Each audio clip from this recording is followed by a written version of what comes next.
DEGREELESSNESS, everybody, where we're putting the cult in culture. I'm your host, Shanghai Pete. Thank you so much for chilling with us tonight. As usual, just a quick recap of the week first, and something weird happened. Yeah, we got good news. I know, right? What the fuck? Yes, friends, a Resident Evil 3 remake has been announced, and yep, it looks fucking sick as hell. And we have less than 4 months to wait for it. Holy shit. Yeah, pretty damn insane.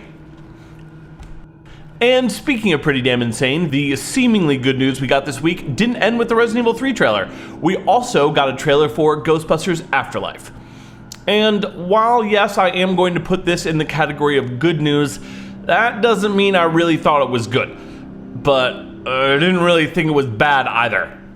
Honestly, I'm not sure how to feel about this shit. The franchise as a whole, much like Star Wars and Star Trek, has been tortured to the point of unrecognizability over the past couple years.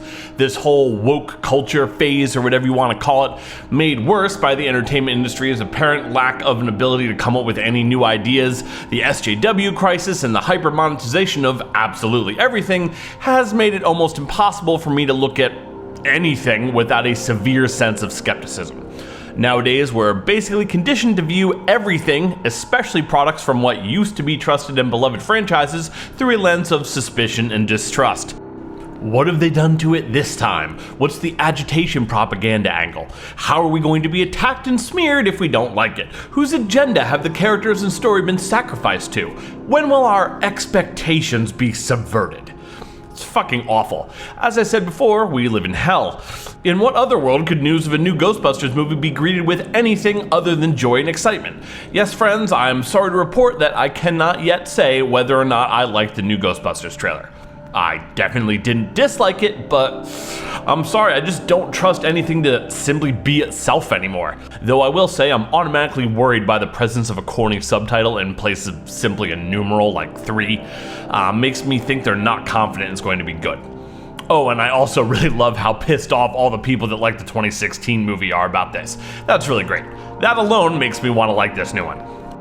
Let's see, in other franchise news, it seems the never-ending torrent of embarrassing and vile ruse of soy woker leaks just won't stop. I've long abandoned any hope of this even being tolerable. It won't be. I really just want it to come out so all this Star Wars bullshit can be over. I mean, at least this current trilogy. Sadly, we all know it won't ever be over. Not until the pendulum of culture swings back in the direction of normalcy, and God knows how long it'll be until that happens. Oh, and just as an aside, Xbox Series X is somehow an even more idiotic name than Xbox One and Xbox One X. Like, why the hell did you go to all the trouble to reset the naming convention to Xbox One if you're not just gonna call the follow-up Xbox 2? You had a chance to make this make sense and you blew it. God damn, this is retarded. Oh, and it definitely looks like a fridge. And lastly, I hope none of you watched any of the Game Awards the other night. I tried to tell y'all, it's just advertisements interspersed with cringe and trailers you can watch on YouTube later without the Jeff Keighley monologues and horrible agenda-driven ads. This shit is just trying to sell you stuff. That's all. It's an advertisement. The whole thing. That's all it is. There is no reason to pay any attention to this garbage. Hopefully, most of you will have learned your lesson by the time next year rolls around. Now, for our main story tonight, it seems we need to talk about YouTube, something no one ever really wants to talk about. As with most of the topics we cover here for our main story, we've basically been forced to cover it because of the sheer amount of ignorance I'm seeing surrounding people's reaction to their new policy changes. So, as always, DEGREELESSNESS and the People's Champion will need to step in and set everything straight. Now, for those of you who may be unfamiliar, yesterday YouTube revealed the changes that they've made to their harassment or oppression and censorship policy. As you might expect, they will now be cracking down even harder on even more creators with even more vague and intentionally obtuse guidelines. I'm not going to read over any of the posts, it's all bullshit and utterly meaningless, and we all know that. These rules are only there so they can say, we're going to fuck you up whenever we want and you can't stop us. Obviously, they're doing this so they can censor, suppress, and ban anyone who might, in any way, negatively affect their revenue.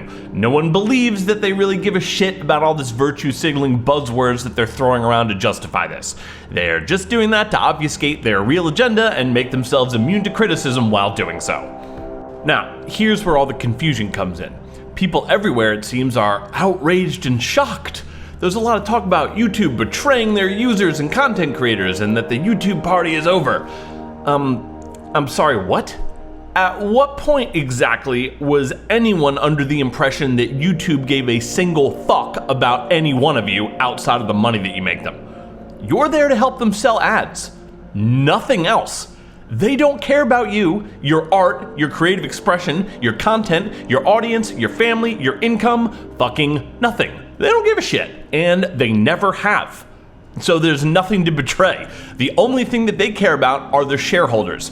That's it. They have a duty to work to their benefit, not yours, and that's all they're doing. That's all they've ever done. Now, I'll explain. YouTube does not want what they currently have, which is an open video platform where anyone and everyone can make their own space to express themselves in whatever way they see fit. The reason that they don't want that should be pretty obvious. It creates far too much controversy and scandal. Plus, it costs a shitload of money to maintain.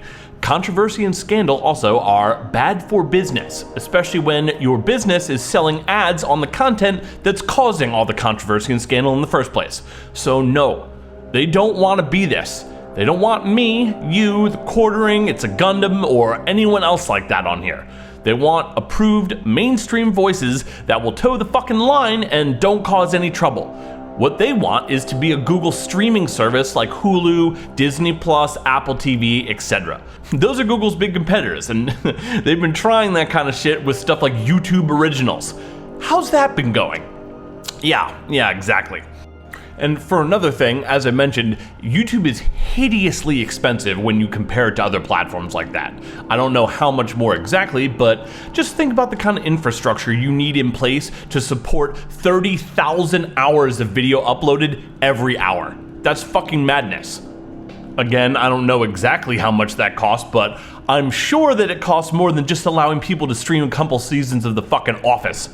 Then add to that the cost of scanning and processing all that video, censoring it, monitoring it, enforcing policies. It's absolutely ludicrous. Compare that with how much it costs Netflix to operate. Both large sums of money, definitely, but I'm sure Netflix and Hulu cost way less. YouTube is not worth the cost it takes to operate anymore, if it ever was. They want to get rid of us, and they've been getting better and better at it. Now, I'm borrowing some of Tim Pool's numbers here, but in 2010, something like 80% of the top channels were independent homemade efforts. Now it's barely 20%. And to paraphrase Mr. Pool, they're slowly erasing us, and this is how they're doing it. And they've been doing it for a while. They gradually change the rules to be increasingly broad and vague, always under the guise of some virtuous nonsense like harassment or whatever. So then when they ban you, they can pretty much just justify it in any way they like. Listen to this shit. A stronger stance against threats and personal attacks, consequences for a pattern of harassing behavior, toxic comments. This shit could not be vaguer, and that's on purpose. And first of all, to be clear, let's not lose sight of how ridiculous it is that text on a screen is ever being taken this seriously.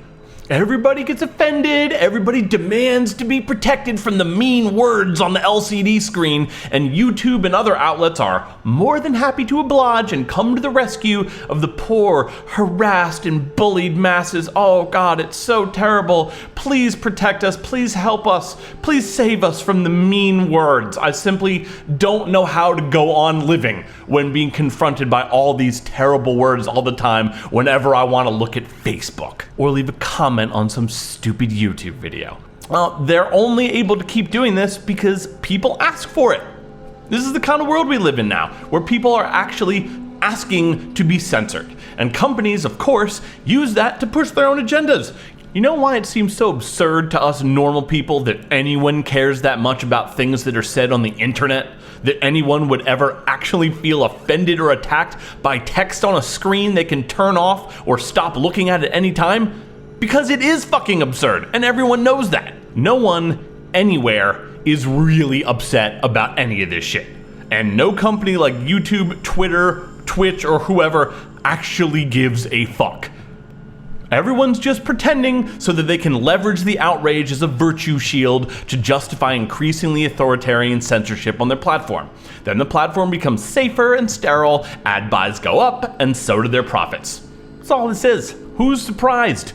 So yeah, they're slowly clearing the way for only major corporate figures that are pre-approved by getting the fuck rid of the rest of us. Then ideally, what they'll end up with is something every bit as safe, corporate, and sterile as Hulu or Apple TV. They want Stephen Colbert and Jimmy fucking Fallon. They don't want any of us. So yes, it's dystopian, nightmarish, and horrifying, but it's exactly what they want, and it's exactly what their shareholders want. What they don't want is what they currently have, and they can't just ban everyone, so they need to gradually change the rules over time to allow them to get rid of anyone they don't want. They have no obligation to us, only to their bottom line. And this new harassment policy is going to be great for that. So, I'm sorry, but as much as I hate them, YouTube did nothing wrong. Man, I really don't understand how this kind of stuff continues to come as such a surprise to so many people. Like, I could basically do a PSA series entitled, "Reminder, blank company doesn't give a fuck about you," and never run out of content. YouTube is no different from Blizzard, EA, or anybody else. They care about their bottom line and not you. Whether you're a gamer, a content creator, a streamer, or anything else, they do not care. Please understand that. Anyway, hopefully that's quite enough about that, at least for a while. So, thanks so much for chilling with us tonight. We hope you learned something. And you know we love you today. We love you all the way. And remember, don't like, don't comment, and actually, maybe you want to go back to my first FF7 remake video and add a downvote over there. People really seem to hate that. Anyway, yeah, never subscribe either, because my life is like a movie and yours is just a gift.